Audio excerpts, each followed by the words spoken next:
পালানোর দরজা টোকাই হাইতেন ন। সেফ এক্সিট তো বহুত পরের কথা। ডক্টর মোহাম্মদ ইউনূসের নেতৃত্বে যে সরকার রয়েছে সেই সরকারের যারা উপদেষ্টা রয়েছেন কান খুলে শুনে রাখুন, আপনারা পালাবার দরজা খুঁজে পাবেন না।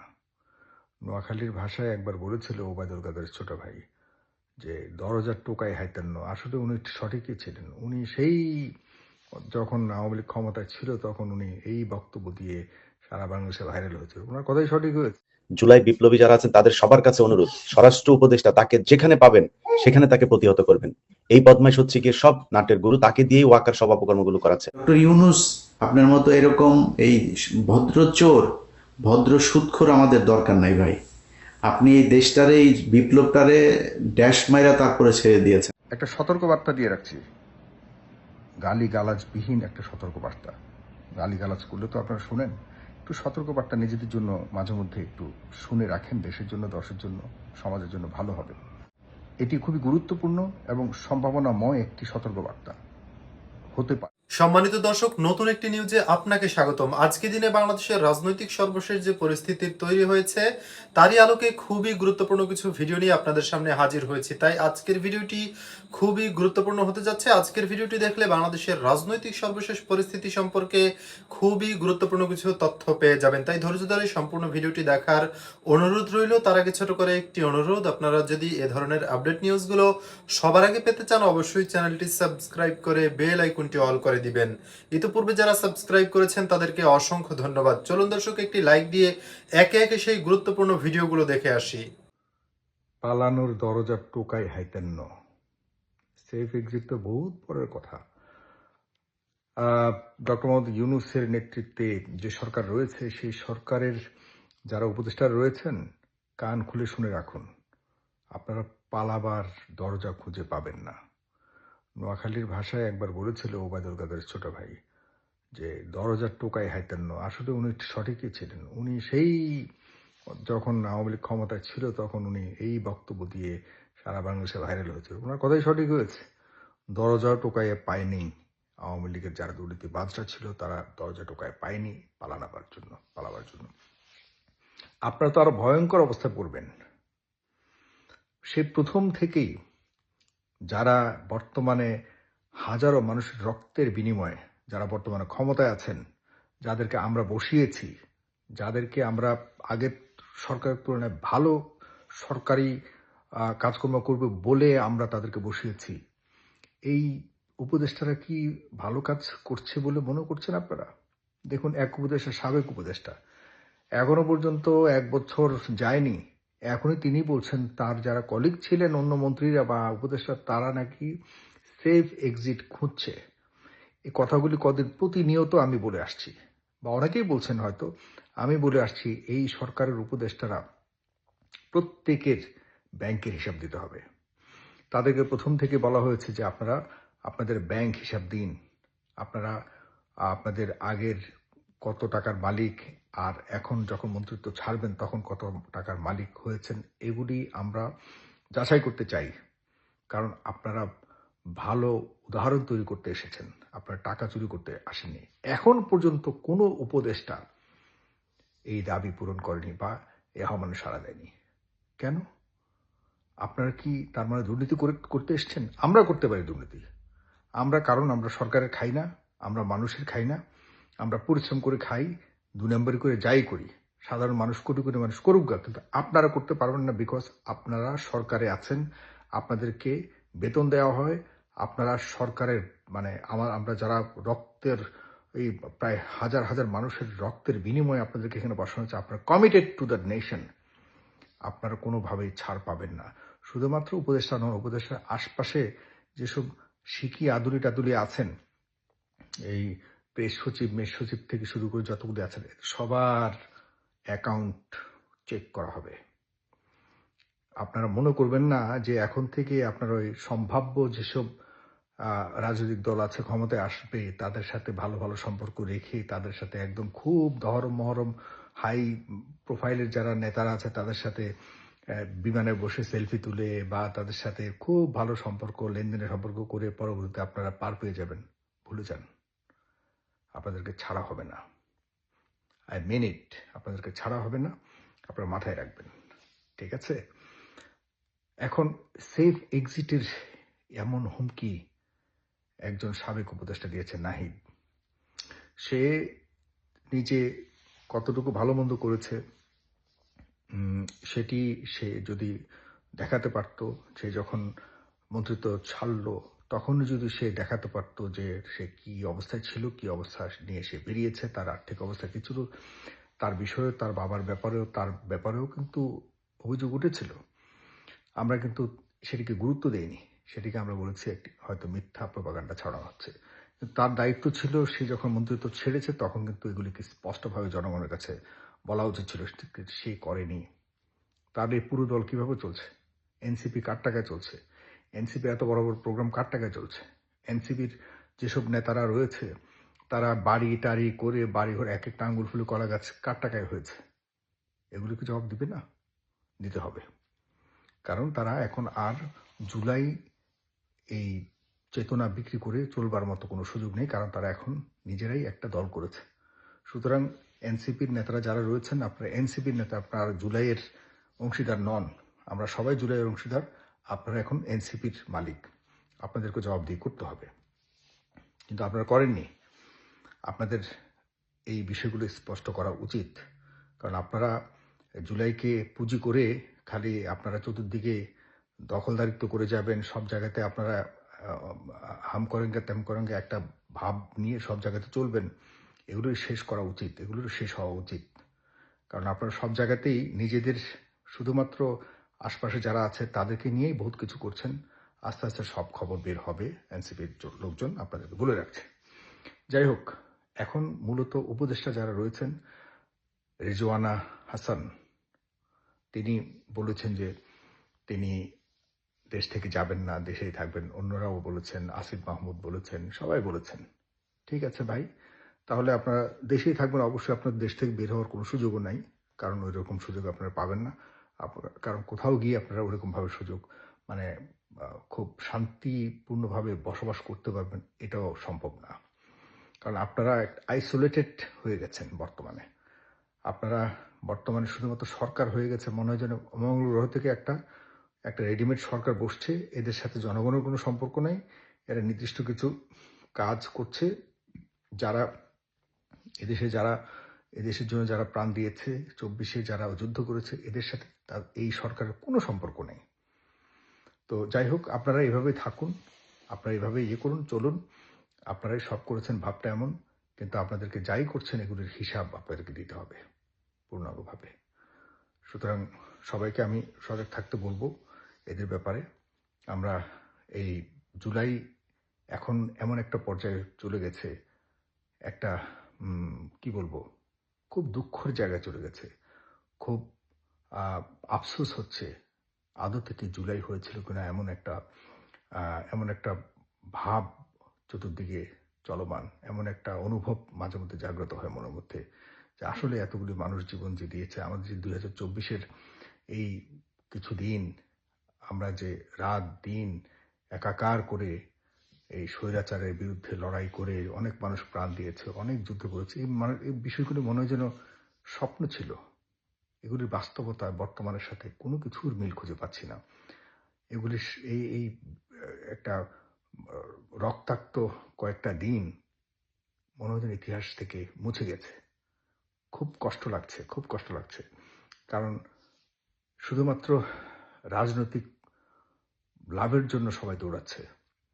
এই যে দেশের জন্য, যে গণতন্ত্রের জন্য এতগুলো মানুষ প্রাণ দিয়েছে, এতদিন ধরে রাজনৈতিক যুদ্ধ চলেছে, সেই গণতন্ত্র, সেই দেশ, সেই রাজনৈতিক চিত্র এখন দেখছি না। আগের মতোই সবকিছু চলছে। সুতরাং আমি কথা বেশি না বাড়িয়ে এতটুকুই বলবো, সেভ এক্সিট বলতে কোনো শব্দ আর বাংলাদেশে থাকবে না। এক্সিট নেবেন, but you have to be filtered, you have to be scanned. আপনি কি করেছেন না করেছেন সব কিছুর হিসাব নিকাশ দিয়ে আপনাকে যেতে হবে। এবার যেই মনে করেন যে চ্যালেঞ্জ গ্রহণ করবার মতো সেই সচ্ছলতা আছে, আপনারা গ্রহণ করুন, না এভাবে ছাড়া হবে না ইনশাআল্লাহ। জুলাই বিপ্লবী যারা আছেন তাদের সবার কাছে অনুরোধ, স্বরাষ্ট্র উপদেষ্টা তাকে যেখানে পাবেন সেখানে তাকে প্রতিহত করবেন। এই বদমাইশ হচ্ছে গিয়ে সব নাটের গুরু, তাকে দিয়েই ওয়াকার সব অপকর্মগুলো করাচ্ছে। সো তার পদত্যাগ করা খুব জরুরি। এর পদত্যাগ করতে না পারলে আপনি দেখেন তাদেরকে আজকে তাদেরকে ট্রাইব্যুনালে ডাকা হয়েছিল। তাদের সেনা হেফাজতে নেয়ার পরপরই স্বরাষ্ট্র উপদেষ্টা কত তড়িঘড়ি করে তারপরে প্রজ্ঞাপন জারি করে সেখানে সাবজেল ঘোষণা করে দিল একটা। সো সবকিছু প্রি প্ল্যান্ড। এই স্বরাষ্ট্র উপদেষ্টাকে দিয়ে কোনো কিছু হবে না। আমি পুলিশের বিভিন্ন লোকজনের সাথে কথা বলে আজকে কর্ণফুলী থানার ওসিকে সেখান থেকে প্রত্যাহার করা হয়েছে। আমি মানে আল্লাহর কসম করে বললাম, এবং আমার সজ্ঞানে আমি যত তার ব্যাপারে সে মনে হয় সারা রাত ঘুমায় না।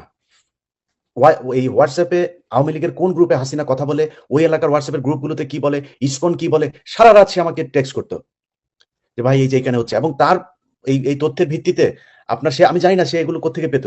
সে আমাকে 2 দিন আগে জানাই দিত যে আগামীকাল পরশুদিন ঢাকায় এই জায়গায় মিছিল হবে। আমি ডিবিকে ফরওয়ার্ড করতাম, আমি পুলিশকে ওই সংশ্লিষ্ট থানার ওসিকে ফরওয়ার্ড করতাম, জুনিয়র ডিসিকে ফরওয়ার্ড করতাম। সেই প্রেক্ষিতে তাদেরকে ধরা হতো। সেই অফিসারটাকে হুট করে আজকে কি এলাকায় কোন এক পত্রিকায় তার বিরুদ্ধে নিউজ হয়েছে, সেটার কারণে তাকে সরিয়ে দেওয়া হয়েছে। যাত্রাবাড়ি থানাতে 5 তারিখের পরপর যে ওসি ছিলেন, সেই ওসিকে তারা সেখান থেকে সরিয়ে 112টা মামলা করেছেন তিনি।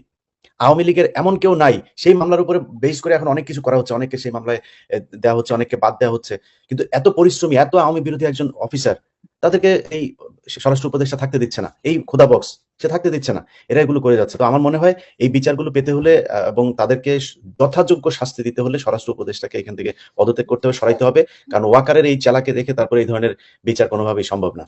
যাই হোক, আমরা তারপরও আশা করি যে, যেটা মাঝখানে বলছিলাম যে হাসিনার ফেরার সম্ভাবনা, হাসিনা এই দেশে ফিরলে এই দেশে কোনো মানে ওই প্রতিবাদের বিষয় না। এদেশে গৃহযুদ্ধ বাঁধবে, যুদ্ধ করে মানুষের জীবন নিয়ে তারপরে এই দেশে যদি কেউ প্রতিষ্ঠিত করতে হয় সেটা করতে হবে, কোনো নিয়ম শৃঙ্খলার মধ্যে থাকা হবে না। সো সেই দিন শেষ। এই দেশের নাম খালি একটা মিছিল করে দেখ কি অবস্থা হয়। আর হাসিনা আসা তো ভোর পরে, আমরা চাই আসুক, সে আয়, আসলে তারপরে বুঝবে কেমন লাগে মজাটা। সেদিন শেষ। এবং ওয়াকার আপনার 1.5 বছর কিন্তু শেষ। আপনি এমনিতেই তো পলিটিক্যাল একটা গভর্নমেন্ট আসলে সেনাপ্রধান চেঞ্জ হবে, যদি সব মিলায়ও যদি হয় শেষ হয়, তাহলেও কিন্তু আপনি 2027 শেষ। তো 27 শেষ যদি হন, তারপরে আপনার বাচ্চা কে? আপনার আজিজরে কেউ বাঁচাইতে আসছে, আপনার শফিরে কেউ বাঁচাইতে আসে? এখন হারুন জেলে ছিল, কেউ বাঁচাইতে গেছেন আপনারা? সো আপনারা কেউ বাঁচাইতে আসবে না। যা করার খুব হিসাব করে করেন। এইসব শয়তানি বন্ধ করে যদি আসলেই চান যে কিছু একটা করতে, যে বলেন দিস এই অফিসার গুলো আমাদের ছিল, অপরাধী ছিল, আমরা তাদেরকে করলাম। ওরা যেহেতু সেনাবাহিনী, তা আপনাদের দেশবাসীর কাছে আমরা ক্ষমা চাই, আমাদেরকে এতটুকু শাস্তি দেওয়া হোক, এতটুকু আমাদের প্রতি সহনশীলতা দেখানো হোক। বাট অপরাধ করেছেন, কি করেছেন এসব বলে আসতে হবে। আপনি কিছুই বলবেন না, কিছুই জানেন না, কিছুই বুঝেন না, এইটা বলে লাভ নাই। কারণ আমাদের সব সাক্ষী আছে, প্রমাণ আছে, এখান থেকে বের হওয়ার কোনো সুযোগ নাই। এটার বিচার এই দেশে হবে। এবং আমরা প্রেশার গ্রুপ হিসাবে যাদের মাঠে থাকা উচিত আমরা তো আছি। সেনাবাহিনীর ভেতরেও বিশাল একটা অংশ এখন চাই এটার বিচার হোক। এবং সেনাবাহিনী যারা ভেতরে আছেন, আমি মনে করি আপনাদের এই কলঙ্ক ধুয়ে মুছে পরিষ্কার হবার জন্য, এদের বিচারের জন্য যা প্রেশার তৈরি করা আপনাদের ভেতর থেকে তৈরি করা উচিত। যাই হোক, যারা আইসিটির সাথে আছেন, তাজুল ভাই সহ বিচারক সবাইকে আবার ধন্যবাদ জানাই, দেশবাসীকেও ধন্যবাদ জানাই, যারা আজকে যুক্ত ছিলেন আপনাদের সবাইকে ধন্যবাদ। আল্লাহ হাফেজ। একটা সতর্কবার্তা দিয়ে রাখছি, গালিগালাজবিহীন একটা সতর্কবার্তা। গালিগালাজ করলে তো আপনারা শুনেন, একটু সতর্কবার্তা নিজেদের জন্য মাঝে মধ্যে একটু শুনে রাখেন, দেশের জন্য, দশের জন্য, সমাজের জন্য ভালো হবে। এটি খুবই গুরুত্বপূর্ণ এবং সম্ভাবনাময় একটি সতর্কবার্তা হতে পারে, হওয়ার সম্ভাবনা খুব বেশি। আমরা যদি সচেতন থাকি, আমরা যদি একটু ঐক্যবদ্ধ থাকি, আমরা যদি একটু সজাগ থাকি, তাহলে কিছুই হবে না। কারণ এই জাতি এখনো পর্যন্ত ঐক্যবদ্ধ। আমরা দেখিয়েছি 24-এ, এবং এই পর্যন্ত, এখন পর্যন্ত, আজকে পর্যন্ত, সেপ্টেম্বরের 20 তারিখ পর্যন্ত আমরা বলতে পারি আমরা ঐক্যবদ্ধ আছি এখনো। আমাদের এই ঐক্যবদ্ধ অবস্থাকে বিনষ্ট করবার জন্য বহু উপায় অবলম্বন করা হয়েছে এ পর্যন্ত, কোনো উপায় কাজে আসেনি। সর্বশেষ আপনি মনে রাখবেন, যারা ধর্মকে বিশ্বাস করেন, ধর্মকে সম্মান করেন, যারা ধর্মকে পালন করেন, লালন করেন, সবার প্রতি সম্মান রেখেই বলছি, এই ধর্মকেই কিন্তু সমাজে বিনষ্ট করবার জন্য, সমাজের শান্তিকে বিনষ্ট করবার জন্য, সমাজের সহাবস্থানকে বিনষ্ট করবার জন্য প্রধান হাতিয়ার হিসেবে কাজে লাগায়। ট্রাস্ট মি, এই ধর্মকেই কিন্তু আমাদের রাষ্ট্রকে শেষ করবার জন্য, এই ধর্মকেই বহু যুগ যুগ ধরে ব্যবহার করে আসা হয়েছে। সেই ব্রিটিশরা বহুভাবে অন্য কোনো উপায়ে যখন আমাদেরকে বিভক্ত করতে পারেনি, তখন ধর্মকে পুঁজি করে তারা বহু উপায়ে আমাদের মাঝে রেখে গেছে, যে কারণে আমরা এখনো বিভক্ত। ধর্মীয় প্রশ্নে অনেক প্রশ্নে আমরা ঐক্যবদ্ধ, কিন্তু ধর্মীয় অনেক প্রশ্নে আমরা বিভক্ত। কারণ এই একটা সেন্সিটিভ হাতিয়ার, যেটা আমাদের মতো নিম্নবিত্ত আয়ের দেশে, যেখানে আমাদের শিক্ষার অভাব, আলোর অভাব, আমাদের আধুনিক জ্ঞানের অভাব, সেখানে আমাদেরকে ধর্মীয় কিছু বিষয় এনে, স্পর্শকাতর বিষয় এনে আমাদেরকে বিভক্ত করবার জন্য সহজ হাতিয়ার কিছু হতে পারে না। যেটি আমরা ইতিমধ্যে লক্ষ্য করেছি, এটি ভয়ঙ্কর আকারে সামনে ধারণ করবে, আরও ভয়ঙ্কর আকারে সামনে আমরা দেখতে পাবো। আনফর্চুনেট, দুঃখজনক। প্লিজ আপনারা ধর্মীয় বিষয়কে ইস্যু করে রাজনৈতিকভাবে কোনো কারণে ষড়যন্ত্রকারীদের ফাঁদে পড়বেন না। তারা এটাকে পুঁজি করে বড় ধরনের পরিকল্পনা করছে। গতকালকে কুমিল্লাতে কয়েকটি মাজারে আগুন দেওয়া হয়েছে, ভাঙচুর করা হয়েছে। এটি কি মনে করেন স্বাভাবিক একটি ঘটনা? বিভিন্ন জায়গায় মাজারপন্থীদের সাথে অন্যান্য পন্থীদের কিন্তু একটা মানে সামনাসামনি অবস্থাতে চলে যাচ্ছে। কেন রে ভাই? আমরা তো মুসলিম। গণতন্ত্র, আমাদের ধর্ম আলাদা, গণতন্ত্র আলাদা, রাজনীতি আলাদা। এটাকে আলাদা আলাদাভাবে দেখা উচিত। কেউ যদি মাজারে গিয়ে সেখানে যদি তারা যদি আল্লাহকে পায় বা আল্লাহর প্রতি বিশ্বাস বাড়ে বা কোনো না কোনো উপায়ে তারা মানসিক শান্তি পায়, ধর্মীয় শান্তি পায়, সমস্যা কি? কেন আমাদের মাজারের উপরে আমাদেরকে হামলে করতে হবে? কেউ যদি অন্য কোথাও গিয়ে শান্তি পায়, কেন আমাদের এটা করতে হবে ভাই? আল্লাহ বিচার করবে। আমি ধর্মীয় কোনো ধরনের, এখানে আমি ধর্মীয় বক্তা নই, ধর্মীয় কোনো মহাজ্ঞানী মানুষ নই। তবে এই ধর্মীয় এই বিষয়গুলিকে নিয়ে যে রাজনীতি করছে, রাজনীতি তো আসলে ওই যে আপনারা যেটা বলেন যে রাজনৈতিক ধর্ম নিয়ে রাজনীতি করছে, বিভিন্ন ধরনের ধর্মীয় রাজনৈতিক দল, এইসব এরা কিন্তু ধর্ম নিয়ে রাজনীতি করে না। ধর্মকে নিয়ে রাজনীতি বা ধর্ম নিয়ে রাজনীতি করে আমাদের ভিতরে যে অনৈক্য তৈরি করা, ধর্মকে পুঁজি করে যে একটা জাতিকে শেষ করে দেওয়া, ওইগুলোর বলে ধর্ম নিয়ে রাজনীতি। যেটা মোদি করতেছে, ধর্মকে পুঁজি করে সে পুরো মুসলিম জাতিকে এখান থেকে শেষ করে দিতে চাচ্ছে। যেটা ইসরায়েল করছে, ধর্মকে পুঁজি করে সব তারা দেখা যাচ্ছে যে ওইখানেও সুন্নি শিয়াকে ভিতরে ঢুকিয়ে দেখা যাচ্ছে যে বিভক্ত করে এখন দেখা যাচ্ছে যে সুন্নি জাতিকে সেখানে নির্বংশ করে দিচ্ছে। এগুলিকে বলে ধর্ম নিয়ে রাজনীতি। যাই হোক, আমি যেটা বলতে যাচ্ছি, সামনে দুর্গাপূজা আসছে। এই দুর্গাপূজাকে কেন্দ্র করে বিভিন্ন ধরনের পরিকল্পনা চলছে, ষড়যন্ত্র চলছে। সেই ষড়যন্ত্রের ফাঁদে যদি আমরা পা দেই, আমাদের নিস্তার নাই। এই যে বিভিন্ন জায়গায় আমাদের মুসলিমদের মধ্যে মাজারপন্থী বা বিভিন্ন পন্থী যে ঘটনাগুলো আমরা দেখতে পাচ্ছি, এগুলি কিন্তু ওই পরিকল্পনার বিভিন্ন ক্ষুদ্র ক্ষুদ্র অংশ কিন্তু আমরা দেখতে পাচ্ছি। আমি অনুরোধ করব, প্লিজ অনুরোধ করব, আমরা এখনো পর্যন্ত সেই স্পর্শকাতর সময় পার করিনি। আর ভারত যখনই কোনো ষড়যন্ত্র করে, মনে রাখবেন তারা সবচেয়ে বড় অস্ত্র যেটা ব্যবহার করে, যেটা অ্যাটম বোম থেকেও ভয়ঙ্কর, সেটা হলো ধর্ম। এটা মনে রাখবেন, লিখে রাখুন, আমি আজকে বলে রাখছি। তারা সর্বপ্রথম মুসলিমদের বিরুদ্ধে ইসরায়েল এবং ভারত, বিশেষ করে হিন্দুদের কথা আমি বলবো না, আমি হিন্দু ধর্মে যারা অবলম্বন তারা ডেফিনেটলি আমরা যেরকম আল্লাহকে বিশ্বাস করি, তারাও তাদের ভগবানকে বিশ্বাস করবে, তাদের ঈশ্বরকে বিশ্বাস করে, তাদের সৃষ্টিকর্তাকে, সেটা বিশ্বাস থাকতে হবে, তাদের প্রতি সম্মান রেখে বলছি।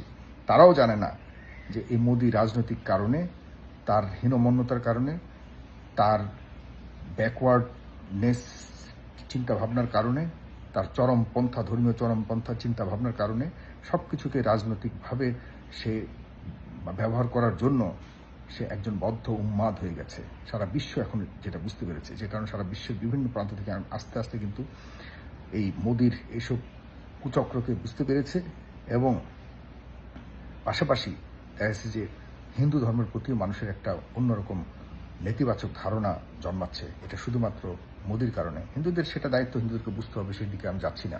আমাদের মুসলিমদেরকে কিভাবে একটা অনৈক্য তৈরি করে, আমাদেরকে বিভক্ত করে, আমাদের রাজনৈতিকভাবে এই বাংলাদেশে কিভাবে একটি অস্বস্তিকর, বিভক্তিকর এবং অগণতান্ত্রিক পরিবেশ বজায় রেখে সে বাংলাদেশকে আবারও তার করায়ত্ত করবার জন্য চেষ্টা চালানোর যে ঐতিহাসিক যেসব চেষ্টাগুলি ছিল, তার পলিসিগুলি ছিল, সেগুলি সে এখন নতুন করে অ্যাপ্লাই করতে যাচ্ছে নতুন আঙ্গিকে। সেটি হলো এই ধর্মকে আবারও নতুন উপায়ে, ভিন্ন রকমভাবে যে আমাদের মধ্যে ফাঁদ পাতবে, যেটি আমরা নিজেরও টের পাবো না। ফাঁদ এমন একটা জিনিস, যখন মনে রাখবেন গোয়েন্দারা যখন ফাঁদ পাতে, তখন কিন্তু আপনি আমি টেরও পাবো না যে আমরা গোয়েন্দাদের ফাঁদে পড়ে যাচ্ছি, তাদের জালে পড়ে যাচ্ছে। আমাদের কাছে মনে হবে এটাই সঠিক। আমাদের কাছে মনে করে আমি যা বলছি এটাই সঠিক, আমি যা করছি এটাই সঠিক, আমরা যা সিদ্ধান্ত নিচ্ছি এটাই সঠিক, আমাদের কাছে যেটা বলছে আমাদেরকে সেটাই সঠিক, এরকম মনে হবে। আপনি টেরই পাবেন না যে আপনি কিভাবে আপনি ধীরে ধীরে ধীরে ধীরে গোয়েন্দার জালে পড়ে যাচ্ছেন। সুতরাং সাবধান, একটু ধীরে। ঐক্যবদ্ধ হবার প্রশ্নে কোনো আপোষ নাই। ঐক্যবদ্ধ হওয়ার প্রশ্নে কেউ যদি বলে যে না দাঁড়ান একটু চিন্তা করুন, নো। ঐক্যবদ্ধ যে রাজনৈতিক দলগুলি 24-এ পাশাপাশি ঐক্যবদ্ধ হয়ে আন্দোলন করেছে, তারা কোনো কারণে যদি ঐক্যবদ্ধ হতে চায় দেশের যে কোনো প্রয়োজনে, কেউ যদি বলে যে না একটু দাঁড়ান চিন্তা করি, সেই শত্রু। মনে রাখবেন, যে কেউ যদি বলে ভাই ওখানে যাওয়ার আগে একটু আমরা নিজেরা, সেই শত্রু। ভেবে রাখবেন, সার্বভৌমত্বের প্রশ্নে, গণতন্ত্রের প্রশ্নে ভারতের ষড়যন্ত্রের বিপরীতে আমাদের যে কোনো ধরনের সিচুয়েশনে আমাদের ঐক্যবদ্ধ হয়ে মোকাবেলা করতে হবে। আমি শেষের দিকে আরেকটি কথা বলতে চাই, যেটি বলে শেষ করতে চাই আগের অংশটুকু, সেটি হলো যে দুর্গাপূজাকে কেন্দ্র করে বিভিন্ন জায়গায় আমাদের এই হিন্দু ভাই বোনদের বা হিন্দু জাতির তারা আমরাই একই পরিবারের, আমরা হয়তো তারা ভিন্ন ধর্মের, আমরা অন্য ধর্মের, এই ব্যবধান আর কোনো ব্যবধান তাদের মধ্যে নাই। এই যে আমরা ঘর থেকে বের হলেই হিন্দু ভাইদের সাথে একসাথে বসে চা খাবো, তাদের দোকানে চা খাবো, তাদের দোকান থেকে কেনাকাটা করবো, আমি তাদেরও বলতে চাই না, মানে কেমন জানি একসাথে বড় হয়েছি, লেখাপড়া করেছি, তারা আমাদেরই সমাজের, আমাদের সংসারের, আমাদের প্রতিবেশী, সবকিছু আমরা। শুধুমাত্র তারা ভিন্ন ধর্ম পালন করে, আমরা এই ছাড়া তাদের মধ্যে আর কোনো ইয়ে নেই। কিন্তু এটাকে পুঁজি করে বারংবার আমাদেরকে বহুবার আমাদের বাংলাদেশের জনগণকে বিভক্ত করবার চেষ্টা করেছে শুধুমাত্র রাজনৈতিক হীন স্বার্থে। আমরা বুঝে গেছি, সুতরাং সাবধান। আমি এটাই বলবো, সামনের যে দুর্গাপূজার সময়ে আগে পরে প্রত্যেকেই এক একজন বাংলাদেশি, খাঁটি বাংলাদেশি, নয় মুসলিম বা হিন্দু নয়, খাঁটি বাংলাদেশি হিসেবে সচেতন থাকবেন। কোনো না কোনো কারণে যদি কেউ কোথাও কোনো ধরনের কুচক্র করতে চায়, পরিকল্পনা করে আমাদেরকে ধর্মীয় কোনো নতুন সংকটে ফেলতে চায়, সাথে সাথে ধরে ফেলবেন। এই প্রশ্নে আমাদের কোনো আপোষ নেই। আমরা কোনো ধর্মীয় উস্কানিতে পা দিব না। কেউ যদি কোথাও আমাদের ধর্মের, আমাদের মহানবী সাল্লাল্লাহু আলাইহি ওয়াসাল্লাম নিয়ে আমাদের মুরব্বীরা আছেন, কি করা উচিত তাদের সাথে সলা পরামর্শ করে আমরা ব্যবস্থা নিব। কেউ কোথাও গিয়ে আগুন দেওয়া, এগুলি একদম করবেন না প্লিজ। সবার অনুভূতি, আমাদের আল্লাহ, আমাদের মহানবী সাল্লাল্লাহু আলাইহি ওয়াসাল্লামের প্রতি আমাদের সবার অগাধ ভালোবাসা, বিশ্বাস আছে। কিন্তু এই ভালোবাসা, বিশ্বাস আর ধর্মকে নিয়েই তো ভাই চক্রান্ত করে। সমস্যা তো ওইখানে। একটু থামেন। এই অমুক সুন্নি, তারপর ওহাবি, এইসব আপাতত বন্ধ করেন। আমরা সবাই মুসলিম, আমাদের মধ্যে কোনো যদি প্রবলেম হয় আলোচনা করব আমরা, কিন্তু কেউ কারো ধর্মীয় কোনো প্রতিষ্ঠানে আঘাত করা একদম করবেন না, দয়া করে প্লিজ, একদম করবেন না। শেষ কথা বলছি, আওয়ামী লীগের ভাইয়েরা যারা আছেন, আপনারা দীর্ঘদিন ক্ষমতায় ছিলেন, এখন অন্য কোন দল ক্ষমতায় আসবে। আমি ব্যক্তিগতভাবে সব দলের সাথেই কাজ করি, সামনের সময় করব, সবার সাথেই করে এসেছি। এখন একটা বিশেষ সময় যাচ্ছে, যারা অপরাধ করেছেন বিগত সময়গুলিতে, তারা রিয়ালাইজ করা শুরু করেছে যে তারা অপরাধ করেছে। আমি মনে করি আপনারা রিয়ালাইজ করে ডেফিনেটলি একটা সঠিক পথে আসেন। আমরা একই সমাজের মানুষ, একসাথেই থাকতে হবে সামনের সময়। আমরা কেউ কাউকে দূরে রেখে বহুদিন থাকতে পারবো না। তবে যারা আপনাদেরকে পুঁজি করে, যারা আপনাদের রাজনৈতিক অবস্থানকে পুঁজি করে এই রাষ্ট্রের সার্বভৌমত্বকে বিকিয়ে দেওয়ার চেষ্টা করেছে, যে কারণে আমরা সবাই বিপদে পড়েছি, তাদেরকে চিহ্নিত করে আপনারা আসুন, আমরা একসাথে একই সমাজে বসবাস করার জন্য প্রস্তুত হই। ভালোভাবে যারা রাজনীতি করবে, সঠিক গণতন্ত্র যারা চর্চা করবে, যারা সমাজে যেসব সামনের এমপি প্রার্থীরা যারা মানুষের জন্য কল্যাণকর কিছু আনার চেষ্টা বা করার মতো এরকম যোগ্যতা আছে, তাদের পাশে দিয়ে দাঁড়িয়ে রাজনীতি করেন, কোনো আপত্তি নেই। কিন্তু কোনো বাটপার, চাঁদাবাজ, এদেরকে আর রাজনীতি করার সুযোগ দেন না। আর সামনের সময়ে আর এরকম পরিবেশ থাকবে না। যদি কোনো কারণে আবার অভ্যুত্থান হয়, কেয়ামত হয়ে যাবে, একদম কেয়ামত। ধন্যবাদ। এই ভিডিওগুলো দেখছিলেন, এ সম্পর্কে আপনাদের মন্তব্য কমেন্টে লিখে পাঠাবেন। ভিডিও ভালো লাগলে চ্যানেলটি সাবস্ক্রাইব করতে ভুলবেন না। এবারের মতো এখানেই বিদায় নিচ্ছি, শীঘ্রই দেখা হবে নতুন কোনো ভিডিও নিয়ে। ততক্ষণ সকলে ভালো থাকুন, সুস্থ থাকুন। আসসালামু আলাইকুম ওয়া রাহমাতুল্লাহি ওয়া বারাকাতুহু।